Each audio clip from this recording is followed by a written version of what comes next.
Welcome to the Jack Kornfield Heart Wisdom Hour.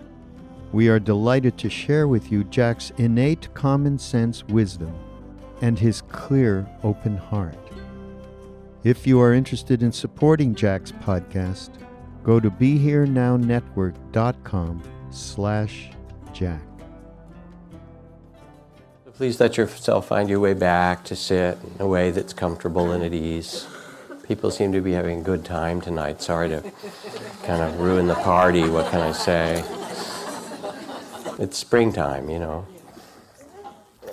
There are two different dimensions to meditation practice. There's lots and lots of kinds of meditation, of course, in the world.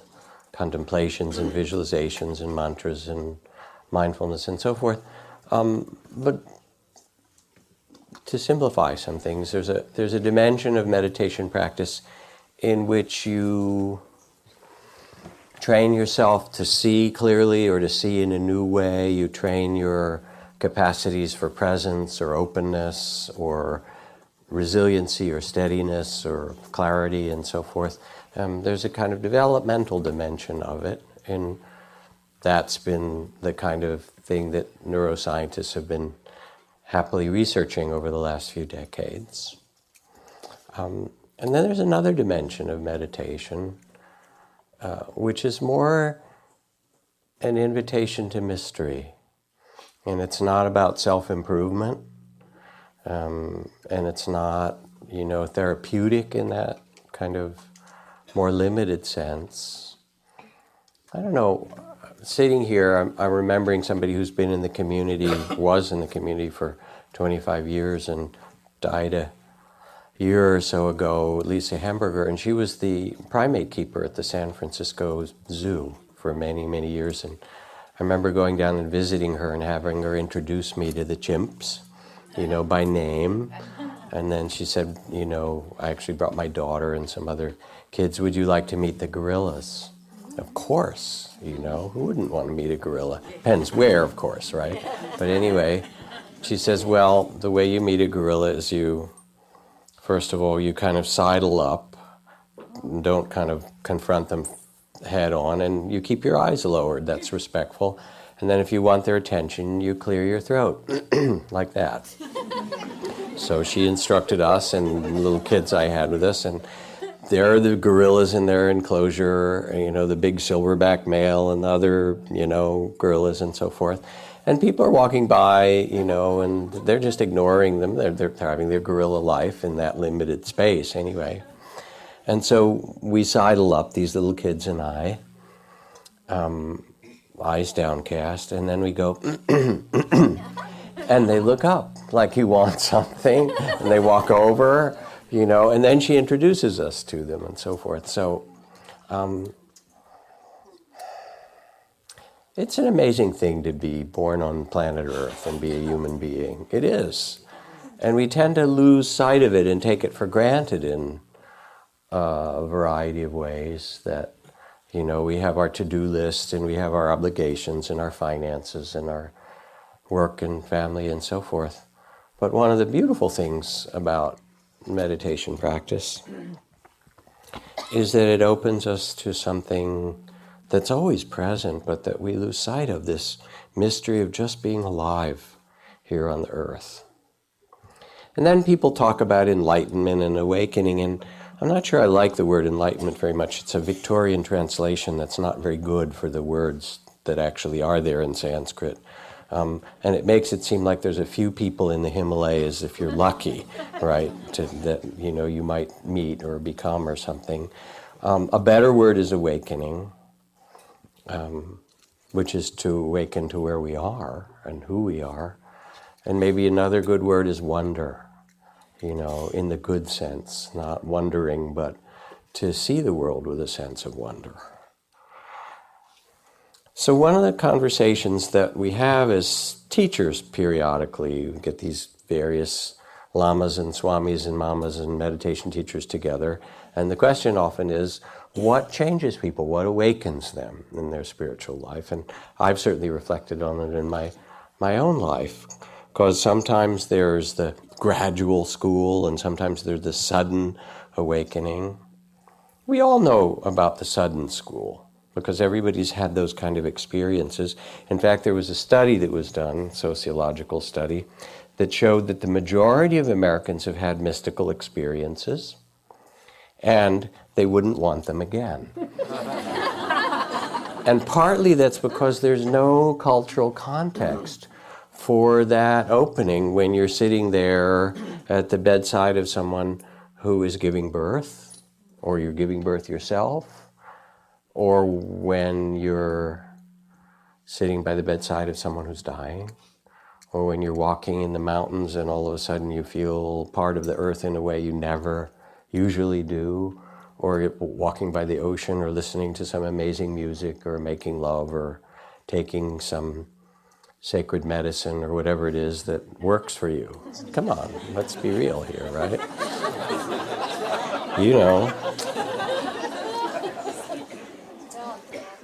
Yeah. But there's somehow like a breaking of the spell of ordinariness. As Carl Sagan, the great science educator, was asked, he said it this way.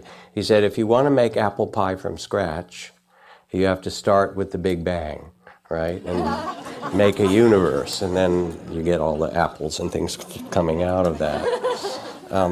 So the sudden school says that there is a grace that happens, a moment, sometimes many moments at different times.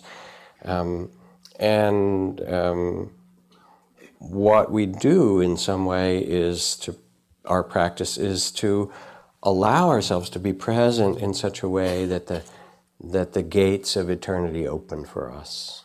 And of course, eternity isn't somewhere else in the Himalayas or next year or after a lot of, meditation. It's actually timeless and vast right now as we are. And so we know this in some way. Somebody said, actually, enlightenment is an accident, and meditation makes you more accident-prone, right? Something like that. Practice makes you accident-prone. And I remember being with various teachers that I've studied with, and I'll talk some about my own practice this evening and teachers. I was with an old guru in Bombay named Nisargadatta Maharaj, who was in the Ramana Maharshi Advaita Vedanta tradition. And I remember being enormously happy. I was staying in this funky little hotel, and I would go to see him. He lived in Kate Vadi, which was not a particularly nice part of Bombay or anything, had a little apartment there and so forth, and I'd ride the double-decker buses. And I was so happy. And I was so happy because I would sit with this man, and he would say, "Who do you think you are?" And you could answer that on whatever level you want. Here's my wallet, my name, my background. He said, "Yeah, but who are you really?" And people would, so he'd have you inquire in that. And then people would say, "Well, who do you think you are?" Even asking that question to us. He liked a little Dharma combat. He did. And he'd say, "You're pointing to me as if you think I'm this body. I have nothing to do with this body." They said, "Well, aren't you afraid to die?" He said, "Death." He said, "That's just the food body. This body is made of chapatis and, gulab jamun and dal. And you think I am dal and gulab jamun? That is not my nature. I am pure awareness. I'm loving awareness. I was never born. This body is just an expression of consciousness itself, which is what we all are." And then he'd look at you and say, "So, do you get it?" And of course, people would ask him 1,000 questions because they didn't just stop and open, although you would at moments, and I did. And it was a really beautiful thing to be in the presence of somebody who basically would look at you and say, "You are loving awareness. That's who you are." And then you have your dramas of your life, and that's a fine thing. Enjoy them or not as you wish. But that's not your true nature. And then people would say, "Well, how did you come to live in this great free state that he seemed to be in?" And he said, "Well, I had a fine teacher who seemed to be very wise, and he told me I was loving awareness, timeless and unborn, and I believed him."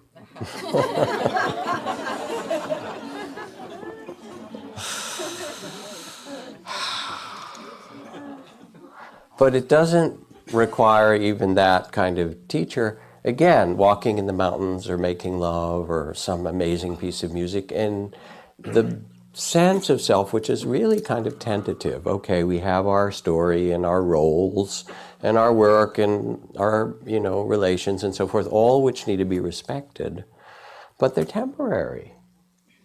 They're an act, if you will. You rent the body for a while from Avis, You have to take care of it, not dent it up too much, and then you return it. I mean, that's how it works.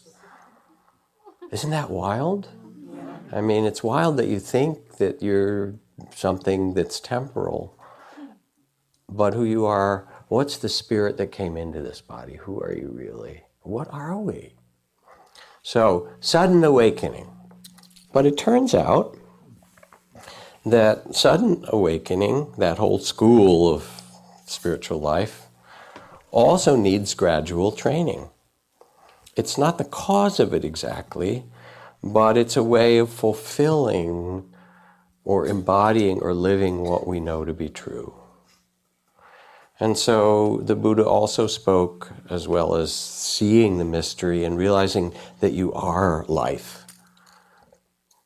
You're not just a part of life, you're life expressing itself through your own body and mind. And therefore you can't die. Your body will die, for sure. But you'll see, actually, when it happens. You drift out, float out of your body. There's this whole sense of light. You might have the tunnel, you might not. But there'll be this whole sense of drifting out of your body and saying, wow, that was a wild one, wasn't it, that incarnation? You'll see. Remember, as I say, remember, I told you so. Okay, right? Anyway. So, but it turns out that for the ripening of the heart and the embodiment, it also requires the repetitive turning of the heart or consciousness toward kindness, toward letting go, toward presence and wakefulness and compassion. There's some part of us that longs to remember who we are. It's like going home to our true nature, our Buddha nature. And sometimes it happens in a shock, you're in an accident, or there's some great loss or some great blow in your life, and you go, wait, it's not the way that I thought it was. Who am I now? Who will I be when everything has changed? And sometimes in this mysterious way, it's not about some big experience. It's just you're tending to the heart. Somebody says, what is Dharma? Dharma is a Sanskrit word that means the teachings or the truth. But more fundamentally, Dharma means the heart. And what state is the heart? Is it open? Is there a sense of presence, of love, of mystery, or not? And that grows in you as soon as you hear that first kind of voice inside of longing to remember. A friend of mine, who is a well-known Buddhist teacher, says, I used to judge myself a lot. Here I am, this meditation teacher for hundreds and hundreds of students, many of whom have these great meditative openings, but that hasn't been my way. For a long time, this was really hard for me to accept, that nothing happened. I'm not a person with big dramatic experiences. For 30 years now, it's simply been a process of practicing kindness and attention and presence without being caught by some idea of discouragement or success. I would go for months of intensive training and no spectacular experience would happen. This was especially hard for the first 10 years. But at least I never got trapped into believing I was some special spiritual person. Yet somehow something did change. And what most transformed me were the endless hours of mindfulness and loving kindness, giving a caring attention to whatever I was doing. I learned that the inner dropping of burdens was not going to happen for me all in one piece, but again and again. I simply dropped the burden of judgments of myself and others, my fear, distrust, tightness in body and mind. As soon as the tightness would come and grasping, I started to notice it and let go and open to gratitude, appreciation, and inner freedom. And the teachings began to dawn on me. There's nowhere else to be, no coming and going. From the ground of being, nothing ever really happens. We're just here in the center of it all. Seeing this was a confirmation of what I already knew. I became less serious, less self-concerned. My kindness deepened. Oddly enough, my friends tell me I've become more and more like myself. They say there's been a very big change in me, but it wasn't produced by some special event. I guess it's just the fruit of bringing the heart and mind here, present over and over again. It's that simple. Sometimes you read about spiritual practice as a kind of awakening of the kundalini and the opening of the chakras and stuff, which happens, and it's very cool when it happens and so forth. And then you get, the power chakra open and the heart chakra and the throat chakra and the third eye opens and then the crown chakra to, divine, whatever it does, actually. It's kind of wonderful. Goes away, too, but that's another story. My experience in practice has been, rather than doing that, has actually been kind of working my way down through the chakras. And I started with some big experiences that came by grace and other causes. And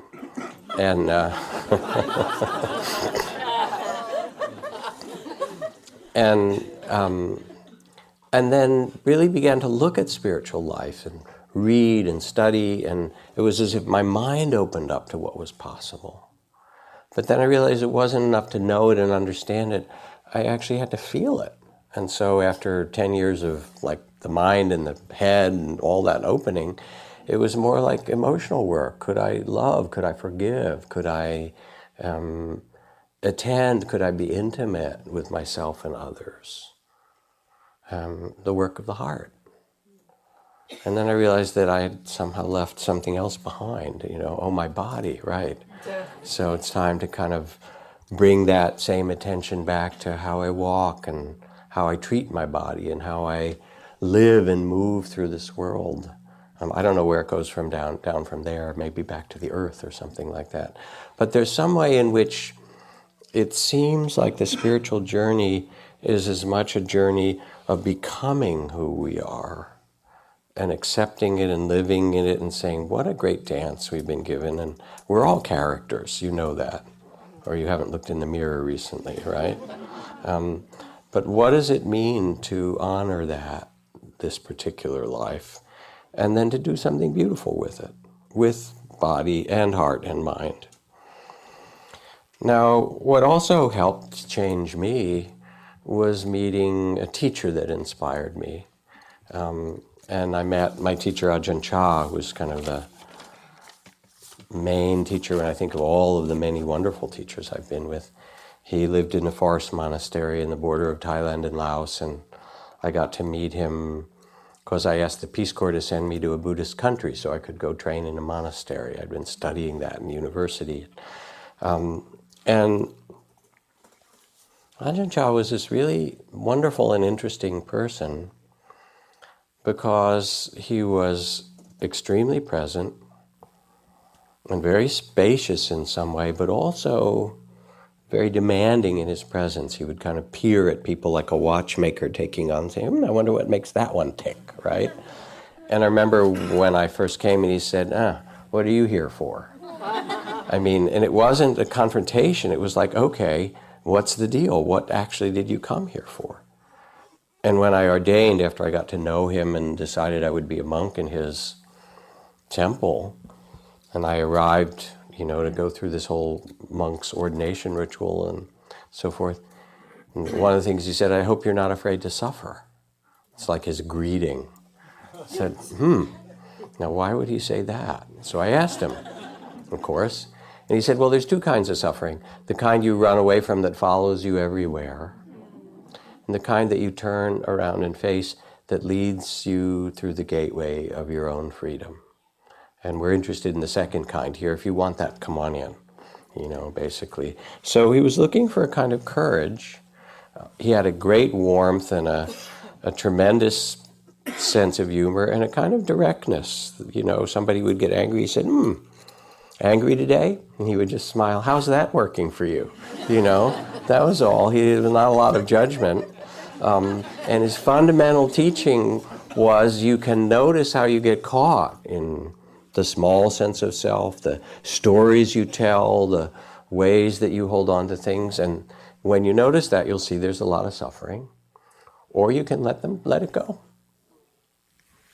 So if somebody seemed unhappy, he'd say, you suffering today?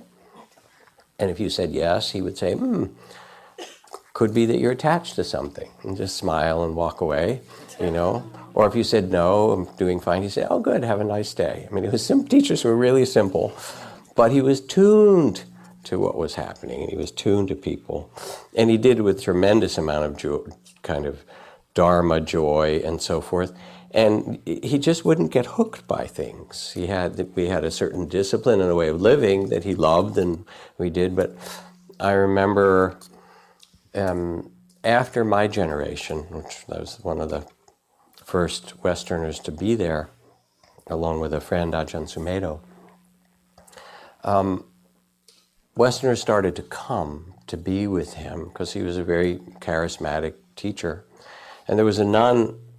He started a monastery about 10 miles away from the main one, just for Westerners, where the language was English and monks and nuns were training. And there was a Western woman who was very devoted and became a nun and lived there for 5 years and learned the local Lao language and was helping to teach the others who came and so forth. Well, after about 5 years, she went to the abbot there and said, I'm done, didn't explain why, and just left. And people were a bit crestfallen. She came back a year later. She had been converted to evangelical Christianity, born again, and was quite adamant that other people had missed the path and came to convert people. And so she was back in the monastery with her skills in Lao and Thai and so forth. And all these people who had admired her, and she's telling them that Jesus is the way, which could be, anyway. So she's telling them that. But it upset the villagers who built this temple for all these Westerners, thinking they were getting nice Buddhists out of it, right? And they knew her well, and here she's trying to do this conversion thing, and not to speak of her colleagues, the former monks, or her former colleagues, the remaining monks and nuns. So after a while, everybody got upset, and they said, we have to go talk to the master, Ajahn Chah. And so they all took the walk through the forest to 10 miles over to the main monastery, sat down, paid their respects, and said, it's really... He said, how are things going? He said, well, it's really tough over there. This woman, who he knew very well, who'd been a nun, she's back. He said, I've heard. And she's trying to convert everybody and saying that Jesus is the way, and, you have to understand, and all this. And they're all terribly upset. And what should we do about it? And he sat there for a moment, and he smiled, and he said, maybe she's right. And the minute he said it, it's like took the air out of everybody's, righteous balloon. It's okay. It's another opinion. Opinions are just opinions. Thank you very much. Go back to your monastery and practice. We hired her for you to have a little training, right? Like that. So there is some ground of non-clinging, of presence, of openness. Ajahn Chah was like this big tree he used to talk about. And, he said, fruit, birds come and nest, people come to the monastery. I'm just here, he said, and I love being here, and it's totally fine, and whatever comes, easy come, easy go. And you could feel it in him, a ground of both compassion and understanding. And then he would say, why don't you live this way? And there's something about someone asking that question, why not? Why not let go? Or why not love more fully? Or why not quiet your mind and open your heart? Why not remember that you're loving awareness? You could, So that, he and the various teachers that I was fortunate enough to be with somehow opened me to realize that there was another way to be. And then, just talking about things that have in some way inspired or served my own path, and maybe as you listen to it, you can reflect on what's served you, what helps remind you, what gives you a sense of freedom or ease or joy in the very life you have. Because you could have it, just where you are. It's not going to be anywhere else, by the way, just in case, that little voice comes and says it. It also was a tremendous blessing to hear the formal teachings of Dharma. Dharma, again, meaning the Tao, the law, the teachings, the way things are. The monastery welcomed everyone. The Buddhist texts begin, "O nobly born, O you who are sons and daughters of the awakened ones. Remember your fundamental dignity, remember your Buddha nature, remember that you are free no matter where you are." Like Nelson Mandela walking out of prison with such a great sense of magnanimity and graciousness and freedom. You have that. No, they can put your body in prison, but no one can imprison your spirit. And so people were welcome, whatever race, whatever caste, whatever orientation, whatever nature you were. Ajahn Chah would say, "We welcome you. The gates of the Dharma are open for you, for all beings." And that was a radical thing in a world that has as much racism and tribalism and, the incredible suffering that comes from one group of people judging another group in some way or other. To have the Dharma say, no, everyone has a fundamental dignity. And everyone has a fundamental capacity for freedom. And please come and join us. And then the teachings, the Four Noble Truths, their suffering. That was actually rather revolutionary to hear. It's not like you've made a mistake, that your life is a mistake in some way or other. The First Noble Truth simply says that, in part, life is hard. Anybody not notice that? Raise your hand. I mean, it's also glorious and unbearably beautiful and wonderful, but with birth comes death. With praise also periodically comes blame. Perhaps you've noticed joy and sorrow, sweet and sour, hot and cold, birth and death, gain and loss. Incarnation is woven in this way, so suffering's a part of it. Second noble truth, that there's a cause for the additional suffering that keeps you in bondage, and that is your grasping and attachments and, holding on to the way that it's supposed to be rather than the graciousness of heart that is your own Buddha nature. And the third noble truth, that there's an end to suffering, and that you can see it in any day or any moment. You can see ways that you're caught, and then there's that beautiful moment where you're totally caught in this story and somebody did something and he did and she did and I'm gonna and whatever. And there's that little moment that happens and you notice, oh, really caught, aren't I? You know that moment? Really caught in that one. And it's as if you shift from the small sense of self, it's called the body of fear, to loving awareness that says, really got caught by that one, hooked in that one, really. Do I want to live there? Maybe I could let that go. The attachment, the fear, the opinion, the whatever it is that's causing the suffering. And then you have nirvana, as Zen Master Suzuki says, when you realize the fact that everything changes, not the way you want it to be, but it's the way that it is, and find your composure in it, you find yourself in nirvana. So it's really that graciousness of heart that's where you become the Buddha and say, yes, this is the way human incarnation is, and let me respond to it, not with clinging and grasping and fear and confusion, but with loving awareness. Let me be the loving awareness. And then there's the path to it, the middle path, or the eightfold path, right livelihood, right speech, right action, and so forth, which mostly is not the way you're supposed to be. It's a prescription for happiness. If you practice generosity, you become happier. If you practice integrity, you become happier. As I like to say, it's very hard to sit and meditate after a day of killing and stealing. It doesn't work terribly well. So if you speak what's truthful, if you act in ways that don't harm yourself or others, turns out you have a much happier, freer heart. So there were all these teachings, and not only were there the teachings, but then there were the trainings. Here's how you practice compassion over and over. Here's how you practice forgiveness. Here's how you practice loving kindness. Here's how you bring mindfulness to the body or to emotions or to the storytelling mind. You know the storytelling mind, right? You just sat for half an hour, had a field day, right, telling you stories.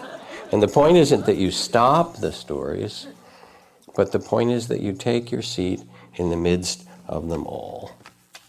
This from Bridget Lowry, because it's been so helpful to actually have a practice, a training to be present for the 10,000 joys and 10,000 sorrows. In the strange, early evening half-light we sit. In the cloudiness of our questioning we sit. In our madness and our clarity we sit. In the midst of too much to do we sit. In the warm arms of our shared sorrow we sit.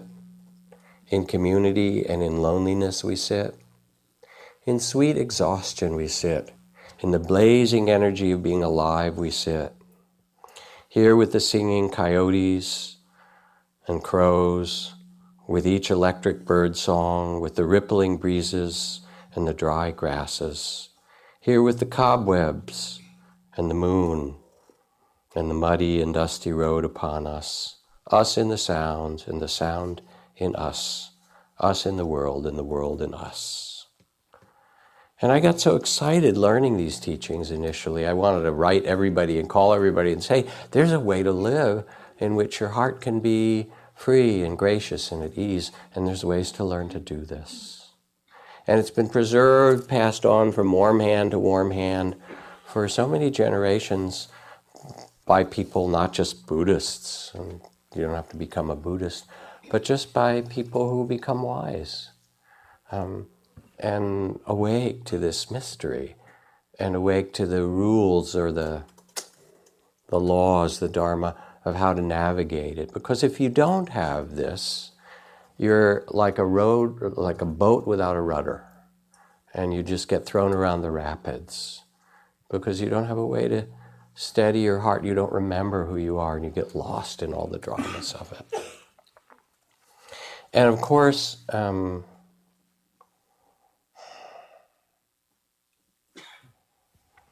going on retreat is enormously helpful. It's beautiful to take classes and come and do that here is a wonderful thing. But there's something about sitting a week or 10 days or a month or 2 months or however long. We have all these various retreats.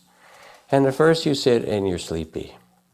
And you're restless. And you're bored. And you have the monkey mind. And the monkey mind was described by the Buddha. But the monkeys have moved into Spirit Rock, and they're just waiting for you to come on retreat and show you, their thing. And then you get the grief and the unfinished business of the heart, and you feel all the tension in your body, and you just sit with all that, like Bridget Lowry's poem. Boredom and excitement and heartbreak and loss and possibility and longing and joy and all of those things. And then things start to open. And I like to talk about seeing the faces of people at the end of the retreat. We call it the Vipassana facelift, right? Where there's this sense of people look 10 years younger. They do. And they walk around, and you see them walking sometimes a little weird, looking slowly, whatever. But it's like they're a kid again, and they're down by the, flowers at the front of the dining hall. Or I remember a few years ago leading this 2-month retreat.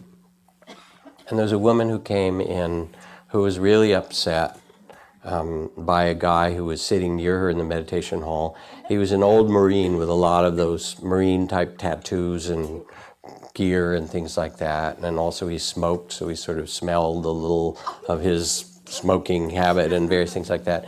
And he kind of represented what both she didn't like and also actually what scared her in some way, the aggression of the masculine. And yeah, she had a whole story that she'd made up.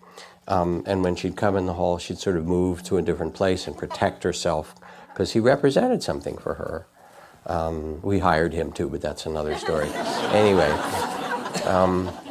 when you sit with yourself, you get to see all your projections and all the stuff that happens. But anyway, the last week of the 2 months of silence that people are on retreat, we have an integration period.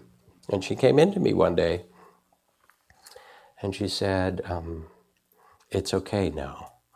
And I said, what's okay? Because I see a lot of people. She said, well, I saw him, the Marine, yes. He was down on the stream bed by the dining hall where the new spring flowers are out, and he was cupping the flowers and smelling them, and I realized he wasn't who I thought he was at all. Later I saw them having a nice chat, So what happens when you go on retreat is you see all the structures of judgment and thoughts and things that you cling to because they display themselves. And you begin to trust more and more the loving awareness itself, that you can be present for this, that you can tolerate. The neuroscientists speak of the window of tolerance growing, that you can tolerate the level of grief, and the loneliness, and the beauty of life, and the mystery of it, and the longing, and the fear, and the terror, and all those things. And sometimes you feel like you're dying, and so come in and tell the teacher, I feel like I'm dying. The basic instruction is, well, sit there, you could name it, dying, and then see what happens. But I feel like I'm really dying. I wonder what they're going to have for lunch, right? Because the mind has no pride, and you die for a little while, and then it comes back again, and it haunts you with, And there's a kind of coming home that happens because you start to realize that who you are is not the stories or the fears or the confusion, that they're part of the mind, nor are you the, gorgeous, glorious things. Those happen too, and your body can become filled with rapture and you can dissolve into light, and that's all kind of wonderful. Temporary, but quite wonderful, but then you come back and what's for lunch? Because you're a human being. Right? And you go home and they don't want you to be talking about the light so much, they want you to take out the garbage, right? And pay the bills or whatever it happens to be.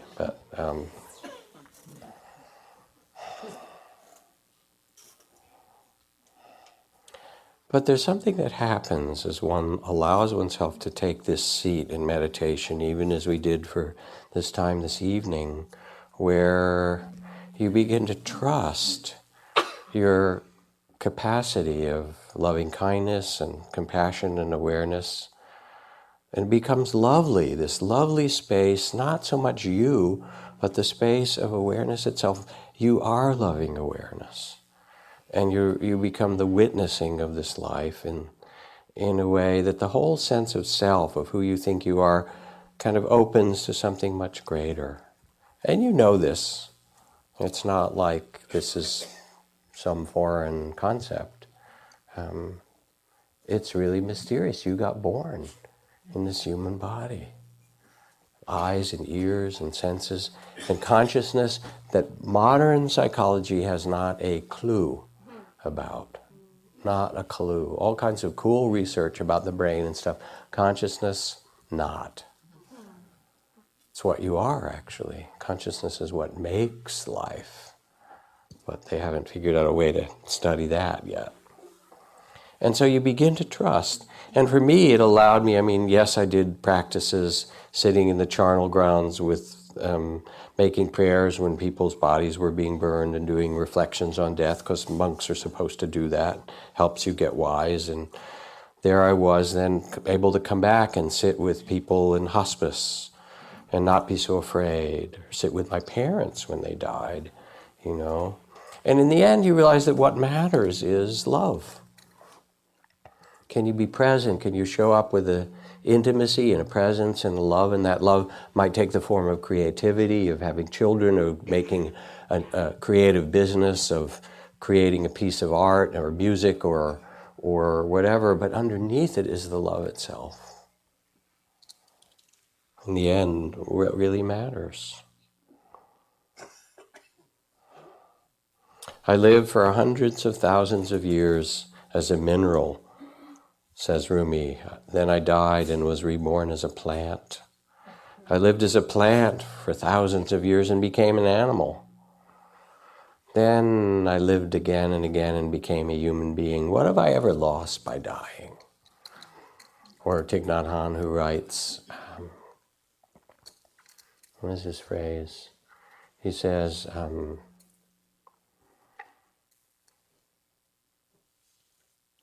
you are a cloud, you are a spade full of soil. This is not poetry, this is science. You know, that rain cloud fills the lakes around Mount Tamalpais to become MMWD water, or that fills Hetch Hetchy and goes down to San Francisco, and then you drink it and it becomes you. I mean, who do you think you are? Your body is made of all this stuff of the earth, the clouds and the soil, and then it's inhabited by spirit. So all this sounds really cool, right? Sounds really good, inspiring. And what helps with it, a couple things to add, what helps is having good friends. I had colleagues from the beginning who'd studied and practiced, and being able to teach in teams was enormously helpful and a kind of a safeguard, because it's actually easy to get inflated in this role. Everybody's sitting and looking at you and so forth. And then you may have noticed that in a lot of the Buddhist and Hindu, and well, we could go on to the Catholic Church and the, various other religious traditions, that there have been some problems with leadership, abusing their power in various ways and so forth. And one of the great blessings in spiritual life is having good friends. I've had them as colleagues, so we help keep each other straight. If somebody was kind of going off the rails a little bit, say, hey, you sure you want to be doing that? That doesn't look so good. And someone asked, Ananda, the Buddha's cousin, asked at one point to him, he said, it seems to me that half of the holy life, of spiritual life, is having good friends. Spiritual friends support you and remind you. And the Buddha said, not so, Ananda. He said, the whole of the holy life is association with the noble, with the good friends and noble thoughts and noble practices. The whole of the holy life is that communion with the Dharma. Hey, Sean, would you turn on the air? That would be good, thank you. So another thing that's really made a difference for me and for so many people who have undertaken a path of practice is to have both a place to practice and to have friends, Sangha, community. Because when we lose it, somebody else reminds us. And I've been reminded as much by all the people who come on retreats. And the level of courage and the beauty of people's devotion to awakening or genuineness, I see over and over again. I mean, I think of myself being up there on retreat, and there was a woman in the community whose teenage daughter had died. And she was on the retreat a year afterward, over the anniversary of her daughter's death. So it was really a tough, kind of grief-filled time. And the day came, and I talked with her, and I said, why don't you do a little ritual? I said,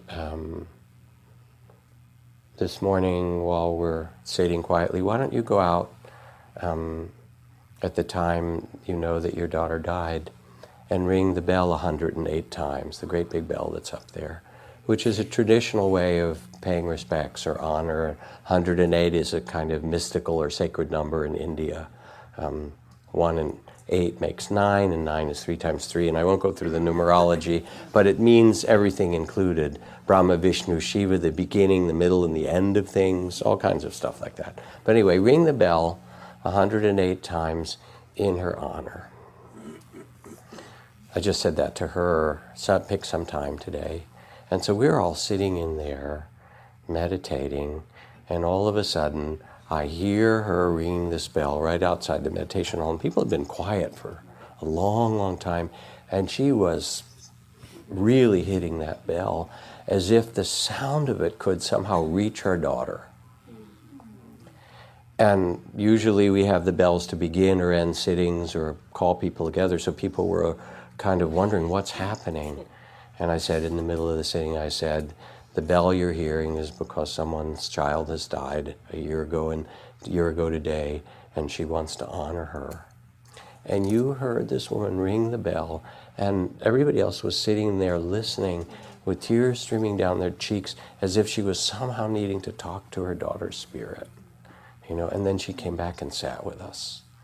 And there's just so much dignity, people who've lost their jobs or been betrayed and have to figure out how to forgive, or gone through some kind of, illness or treatment, or started a new business, or about to get married and say, I'm going to make bodhisattva vows part of my marriage ceremony, where people take the teachings into their own heart in their own way and learn to live them and embody them. And I get inspired as much by that as anything. But there's no enlightened retirement. So what can I say? I was married for 30 years and thought I'd be married for the rest of my life. I've now been separated for more than 5 years, and that was a really difficult period for me, and for my ex-wife, she just said, in terms of her wanting to end it, we have different needs. And now, 5 years later, I'm in a new relationship with another teacher, Trudy Goodman, that I have tremendous joy and happiness. But it's not how I planned it at all. And you go, meditation teachers don't get divorced, right? You know how to work stuff out. Yeah, sometimes. Or when I got really sick, about 5 years ago, and I had this whole neurological thing where I passed out in front of a whole group of people and was unconscious for a long time, and then all kinds of tremors and things, and they tried to figure out what was wrong. Never did quite figure it out, actually, but now I'm better mostly. They didn't.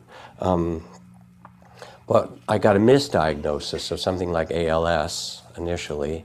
They said, well, this is happening quickly, your body is deteriorating, and with it, the thing that we think you have also will include dementia, and you have less than a year to live.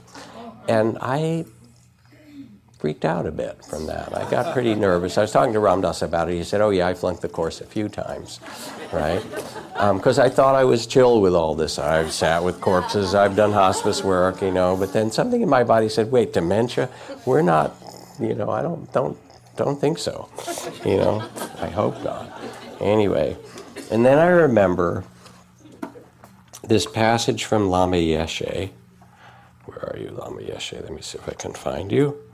Lama Yeshe was one of the most loving, gracious, wisest lamas to come and teach in the West. He did in the 60s and 70s, and started a huge retreat center for Westerners in Nepal and Kopan. Many, many people started practicing with him. Not only revered, but just really a cool guy, a wonderful, gracious man. But he had a bad heart, and one day he had a heart attack, serious, and was hospitalized. And he wrote a private letter that later he showed some folks to another Lama. He said, never have I known the experiences and suffering which attended my stay in intensive care. Due to powerful medicines, unending injections, oxygen tubes to breathe, my mind was overcome with pain and confusion. I realized that it's extremely difficult to attain awareness without becoming confused during the stages before death. At its worst, 41 days after I became ill, the condition of my body was such that I became the lord of a cemetery. My mind was like that of an anti-god, and my speech like the barking of an old mad dog.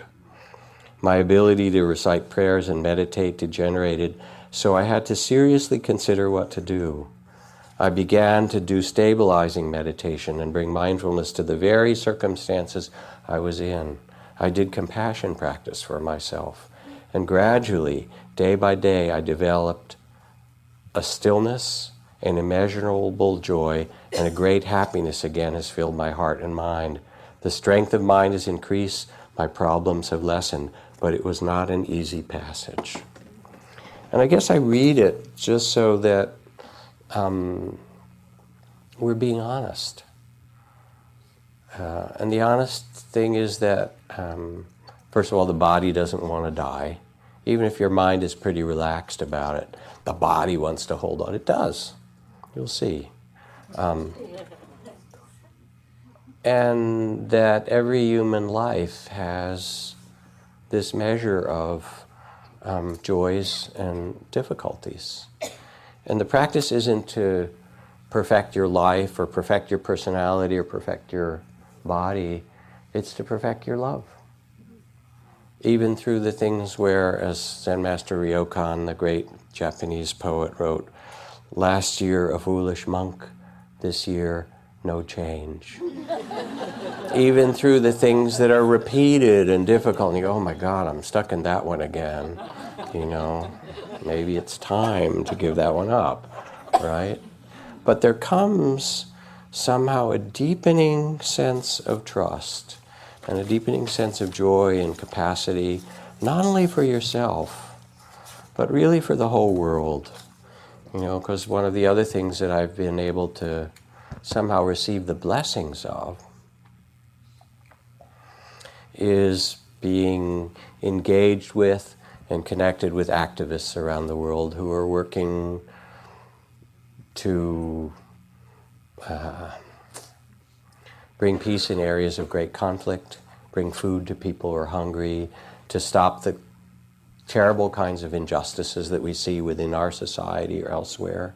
And they need practice too, the activists. And I join them, and I've worked in Burma or in Israel and Palestine or prisons or things like that. You actually, people who devote themselves, and half this room is full of people who do something in that way, or maybe the whole room, each in your own way. But you also need some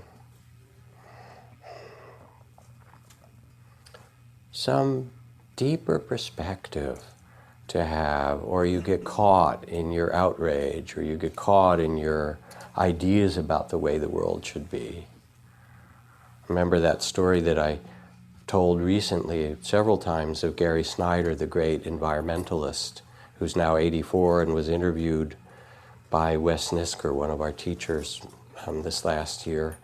And Gary, who's Pulitzer Prize winner, great poet and an environmentalist for 50 years, since the Earth Household in the 50s and 60s. And, okay, Gary, what do you say to us now that there's global warming and climate disruption and the loss of species and all the things you've been warning us about and writing about for so many years with such passion? Do you have any advice for us? And he looked back and he said, "Don't feel guilty." That was his advice. Don't feel guilty. If you're going to save the world, save it because you love it, and not out of your guilt, and not out of your anger, and not out of your outrage, because that's part of what actually polarizes it and makes it worse. And the only force that really can combat the forces of greed and hatred and ignorance and people who aren't afraid to kill people is the force of people who aren't afraid to love. And if you're going to save it, love it.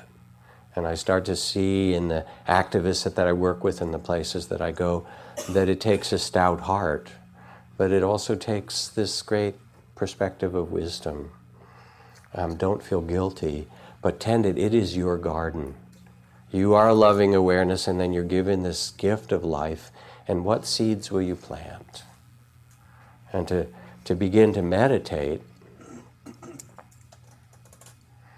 is really a coming home, to remember, who am I really? What do I want to make of this life?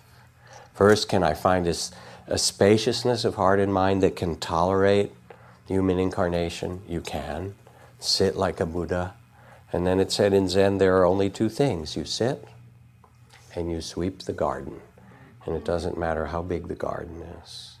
You quiet the mind, you open the heart, you remember that you're loving awareness, that you have this gift of life, and then you get up with the rake and the broom and you go out into the garden of the world and you garden, you plant beautiful seeds.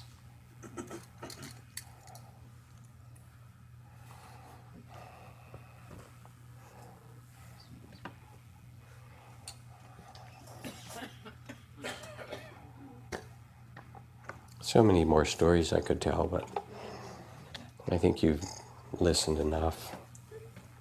Poem from Mary Oliver, one of our great mystic voices. I would like to write a poem about the world that has in it nothing fancy, but it seems impossible.